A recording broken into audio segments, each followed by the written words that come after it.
조국 법무부 장관 후보자를 둘러싼 여야의 공방도 거셉니다. 더불어민주당은 악의적인 공세라며 적극적으로 엄호에 나섰지만 자유한국당은 조 후보자가 당장 사퇴해야 한다고 맞서면서 신경전이 계속되고 있습니다. 국회 취재기자 연결합니다. 우철희 기자. 네, 국회입니다. 네, 조국 후보자를 둘러싼 여야의 공방 내용 자세히 전해주시죠. 네, 먼저 더불어민주당은 조국 후보자의 인사청문회를 담당할 법제사법위 소속 의원들이 기자간담회를 자청을 했습니다. 조국 후보자 적극 옹호에 나선 건데요. 민주당 법사위 간사인 송기현 의원은 조국 후보자에 대한 의혹을 확인한 결과 사실과 다른 부분이 많다면서 야당의 의혹 제기를 악의적인 포장으로 규정했습니다. 앞서 박주민 최고위원도 야당은 인사청문회 일정부터 합의해야 한다면서 자꾸 피하는 건 의혹이 쉽게 해명될 수 있다는 걸 반증하는 것이라고 지적했습니다. 검찰개혁에 관련돼서 힘을 빼려고 하는 것은 아닌가. 또 새로운 법무부 장관이 추진할 때 당연히 이제 병행해야 될 패스트트랙 과정에 대한 사후 처리 과정에 있어서의 문제제기를 계속 하려고 하는 것 아닌가.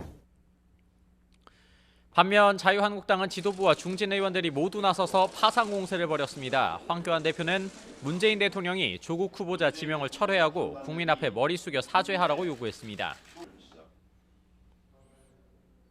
문재인 정권은 결국 나라 망칠 정권입니다.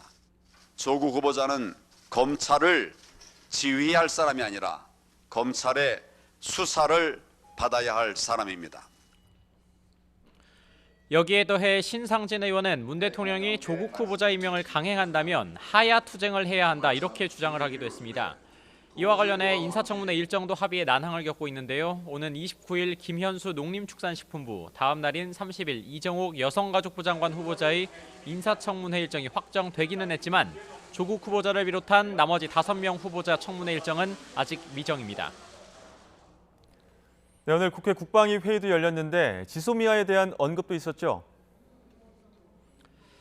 네, 그렇습니다. 오늘 정경두 국방부 장관이 출석한 가운데 국회 국방위 회의가 열렸습니다. 정경두 장관, 한일 군사정보보호협정 지소미아의 전략적 가치는 충분히 있다고 본다면서 연장 여부, 그러니까 파기 여부를 신중하고 깊이 있게 검토하고 있다고 밝혔습니다.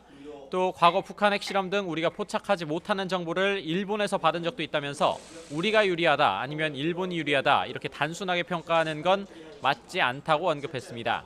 오늘 국방위 회의에서는 어제 끝난 한미연합훈련을 두고 한국당 의원들과 정경두 장관 사이에 거친 설전이 오가기도 했습니다. 한미연합훈련 지금 없애고 축소하고 그랬는데 그거 전에 하던 거 이상으로 더 잘하고 있다? 누가 믿어줍니까? 그런 궤변을. 의원님께서 훈련 계획하고 예를 들어서 훈련 참관해 보셨습니까? 예? 훈련 계획하고 훈련 참관해 보셨습니까? 이후 정경두 장관은 사과한다고 한 발 물러서기는 했지만 군을 폄하하거나 타당하지 않은 말로 군의 사기를 저하시키지 말아달라고 언급했습니다. 지금까지 국회에서 YTN 우철입니다.